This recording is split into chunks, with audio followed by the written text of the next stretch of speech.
Our first guest tonight is an Emmy and Golden Globe-winning actor and make-believe chef who works at a restaurant we all wish was real. A new season of FX's The Bear premieres a week from tomorrow on Hulu. Please welcome Edebiri.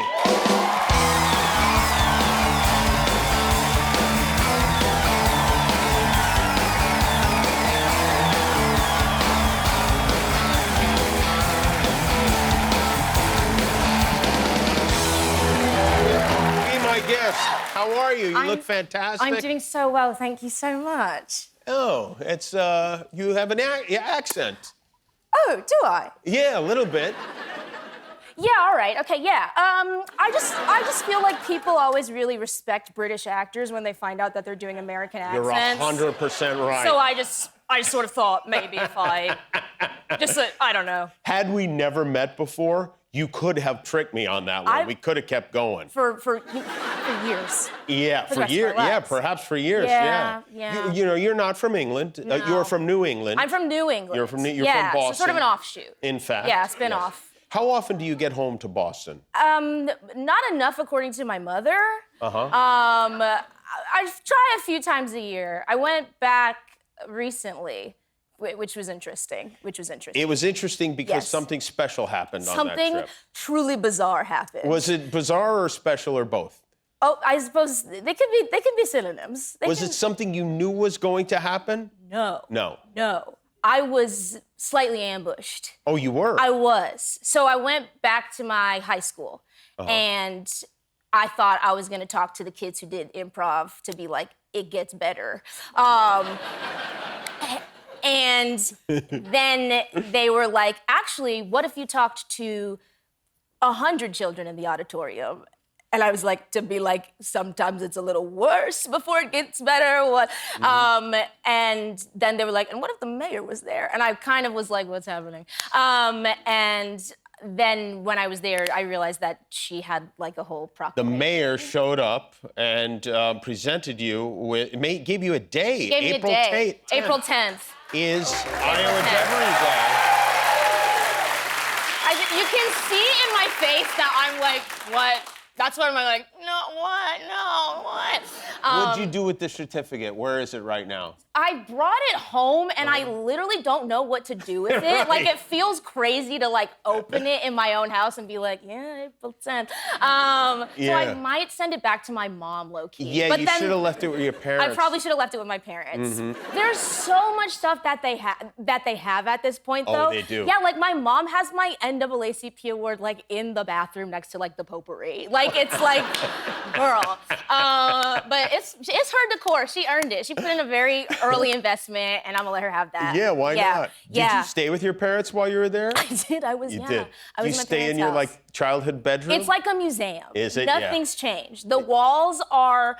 I couldn't decide if I wanted to have purple or blue walls. So the walls are like 2 different types of blue with a purple trim.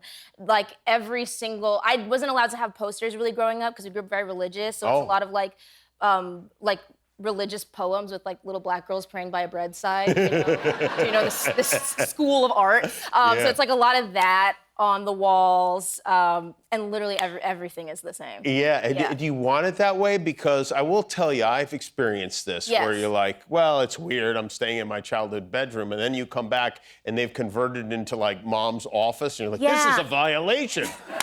What happened? This is what happened to my museum? I will say that the family computer is still in my bedroom, which is sort of a flex and also a very sad statement. But the family computer is still in my bedroom, so I know that my mom will like just come in, and I'm like, okay, I'm glad you have to like answer your Comcast emails or whatever.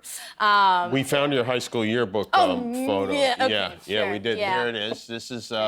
It gets better. Not that long ago. It gets better. Yeah. Now, is it 2 days ago I took that picture. Your nicknames?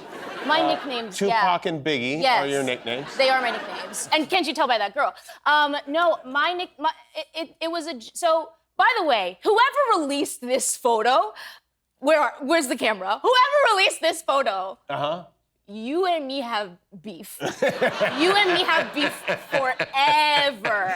Well, this is what they do. This is what they happens. do that. There's like a picture of like Casey Kasem. Casey Kasem. What? Casey Kasem. What? How old am I? I'm 53 years old. How do you know about Casey Kasem? I don't know. But there's like a picture of like Beyonce. There we go. Online, Okay. and you're like Nick Kroll or you know, and somebody like you always see on like the bottom of like the internet, you know, like, and you're like, wow, they look so stupid, and then you keep scrolling. And then now it's me. Yeah, it's not so much fun when it's you, is it? Although you look good in this. You should Wouldn't see say mine good. Mine's a disaster. Yeah, so. but Tupac and Biggie was a joke for like the 100 people that I went to school with. I see. Before I knew that this was gonna be put on the internet. But it's because I don't have any nicknames. It's because my name Io is a nickname. Did you ever achieve your dream, which is listed here, of collecting all 7 Dragon Balls? We're at 6 right now. We're at 6.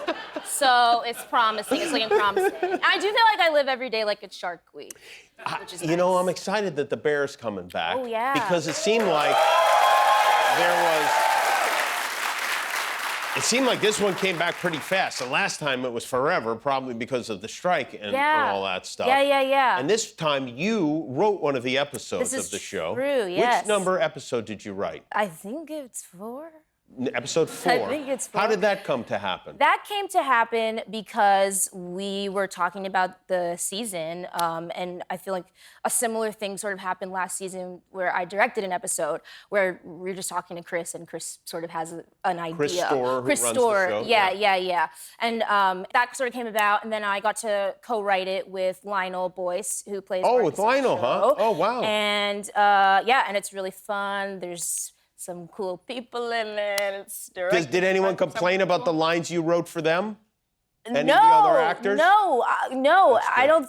Not to my face. But it's cool too because I feel like like it was something I started out writing for TV, and I feel like acting has informed my writing so much. Like now that I know what it's like to be on set, it's like, yeah, I think Sydney might just like only want to say during this scene, you know? Oh, yeah. It's not like a monologue. You didn't get, you didn't. Maybe she just sort of says or maybe like instead of like, we shoot this at night and then we're shooting from like 8 p.m. to 3 in the morning. It's like in the day, and it's it's I see. Sort of You really have control over when it is shot. Yeah. Oh, that's beautiful. Yeah. You might as well have gone to Hawaii or something. That's like the Adam Sandler trick, and that's what I'm building to. So maybe if there's another season, Sydney goes to Hawaii. I like that. Hawaii. I like Sydney goes to Hawaii. Yeah, she has a dream, and the dream's in Hawaii. Okay. Then. Well, it's great to have you here. I'm excited about the new season. Season 4 of FX's The Bear premieres a week from tomorrow on Hulu. Edebiri, everybody. We'll be back with Science Bob. Guillermo, do you know how many subscribers we have on YouTube now? 20 million. That's right. Yeah, that's why we're wearing these glasses. Thanks for being a subscriber. If you're not, help us get to 20,000,001.